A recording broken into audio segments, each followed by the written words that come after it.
What's going on, everyone? So, I've been very critical of Scream 5 and 6, particularly with the writing. Now, look, I enjoyed Scream 5 and 6, but they had their flaws. They had their issues. I mean, Scream 5 was in many ways a carbon copy of 96. Yes, did they do some creative things? Sure. I did like the tone of Ghostface, the brutality, right, the darker elements. I do think both films did a lot right, but I do think that they did a lot wrong. And the writing in particular, I just think wasn't great, particularly with the core characters that we grew up and loved, right? The legacy characters. Scream 5, Sidney served 0 point in purpose in. Everything Sidney did, somebody else could have done.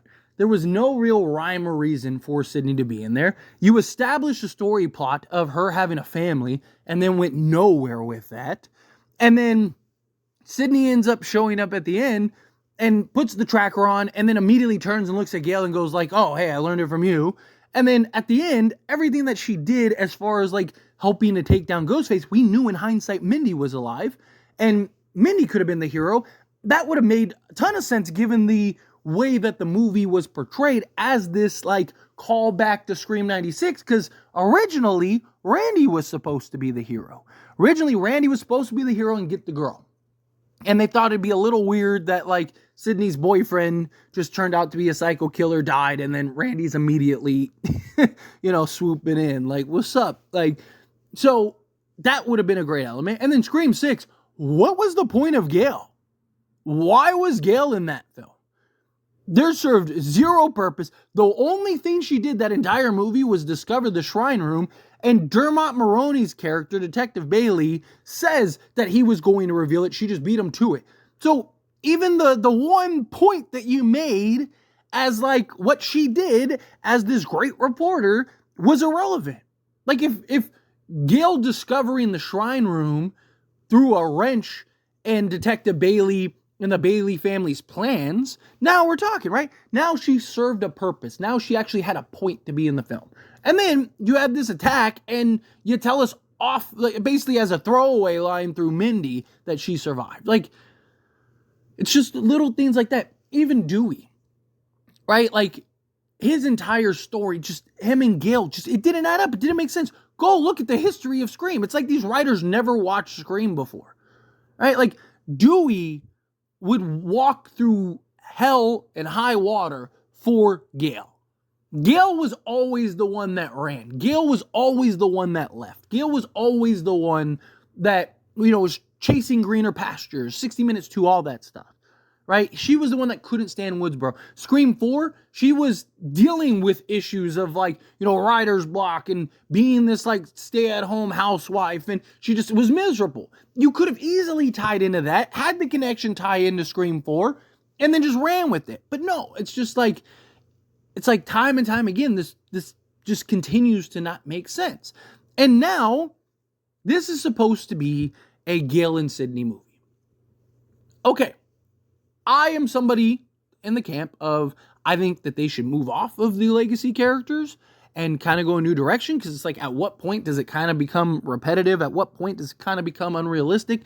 But I get it, right? Like, Melissa and Jenna, they departed, right? What's the safest route given the circumstances? Okay, you bring back Sidney, bring back Gale, right? I know Gale isn't signed on at this point. We'll touch on that here in a moment. But, okay, you want to kind of go the route? Fine. I'm on board. I get it. You want to play it safe because you want to continue to do films because you spent all this money to get the rights and you need to at least make that money back, right? So, okay, you're doing the spinoff, you're doing all this stuff. Fine, right? But we're hearing that, one, Gale Courtney Cox isn't signed on. And they're constantly doing these rewrites, and that in part is also why Gale isn't signed on, because she wants to know, like, what is she getting into before, they actually do this. And I'm sure she wasn't happy with her role in Scream 6, or maybe she was. She was, an executive producer on it, so maybe she was okay with it. But it's just like, it further highlights my concerns and points about the writers going forward, right? Like, how you had all this time and you still haven't been able to put together a competent script. You still have, like, sure that they have clear kind of direction and ideas, but they don't have a cohesive story yet, right? And they're constantly changing things and doing this, that, and the other. I mean, now the film is being pushed back as far as filming wise goes, right? Like, and could that be that they're just scrambling and they're trying to figure it out and they're trying to put the best story together? Possibly, right? Like, look, I've always said, I said when we first got this announced and Melissa departed, everything like that, said, take your time. You don't need to rush, right? Like, Scream fans aren't going anywhere.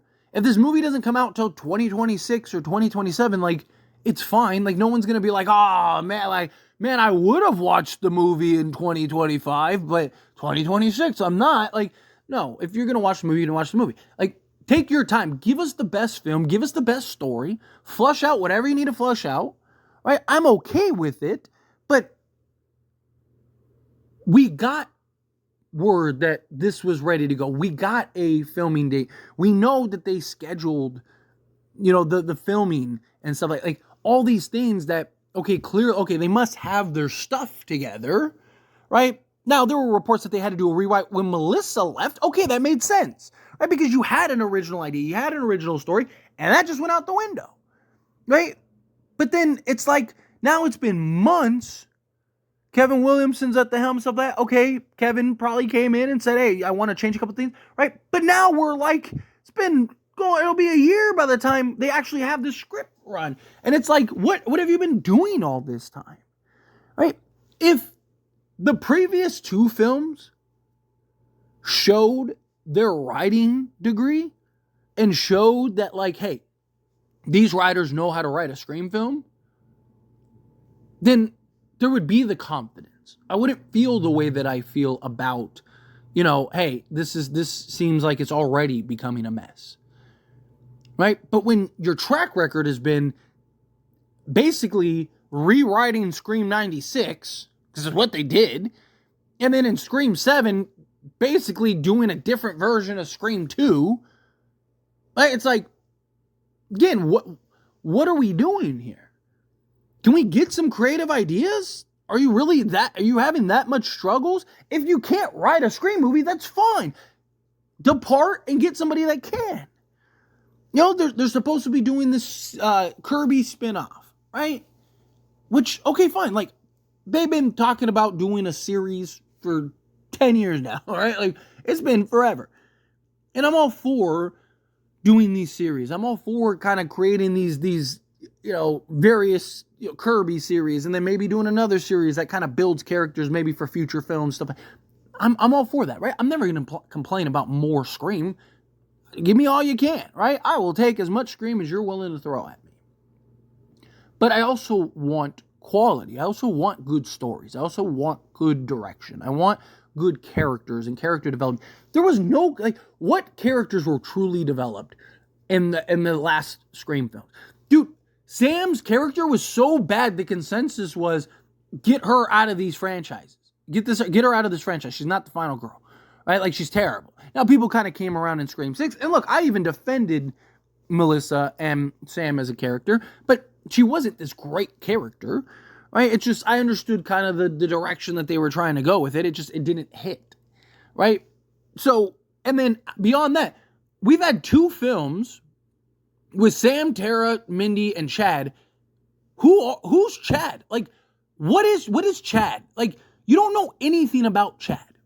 They did no real explanation other than, like, he was a jock. And how do you know he's a jock? Because he wears a coat, wears a Letterman jacket, right? Like, they didn't expand any characters. We didn't get development of characters. We didn't get flushed out stories. Kirby in Scream 6 served 0 point. Nothing she did, again, in that film required it to be Kirby Reed. And even the explanation and tie-ins and all that stuff made 0 sense. Now, maybe they'll kind of flush it out better in the series. Possibly. But then why not just have her be at the end and then use that to piggyback into a series? Like, oh, Kirby's still alive. Why? How? Don't have her be in the entire movie and not explain anything and kind of just do it in through throwaway lines. And then her being an FBI agent isn't explained, doesn't make sense. And it's like, and they even point out, like, God, that's like weird that you're FBI agent and you seem so young and she's like 28. Like, it's just, you start going down the list. It's like, oh my goodness, right? Like, what is the point of, like, what did Kirby do in that film that required it to be Kirby that you couldn't have had anybody else playing that role? There's nothing. Kirby did nothing in that film that required it to be Kirby, other than it was Hayden Panettiere and people loved her from Scream 4, and now she's in the film. She was basically a throwaway character in it that now you're expanding and going into actual series. It's just, again, like, they're not giving us confidence. And now you're hearing all these reports about, like, oh, you know, like, hey, they're doing all these rewrites and Gale isn't still signed on. It's like, this entire film is supposed to be based on Gale and Sydney. Right? Like, they established Sidney Prescott and Mark Kincaid as married and having kids, and what are they doing with that? How are they expanding that? You know, like, what's the plan here? What's the direction here? Like, what is happening? You know, it's like you're gonna have this film based on rumors, and to be fair, they're rumors. We don't know for certain, but based on these rumors that are coming out, right? They're not even gonna really have Sydney's kids and Mark Kincaid be a big fixture in these films, right? They're gonna be in it, but they're just gonna kind of be thrown. Wait, what? Again, if you need time to flush it out, then that's fine. Take your time to flush it out.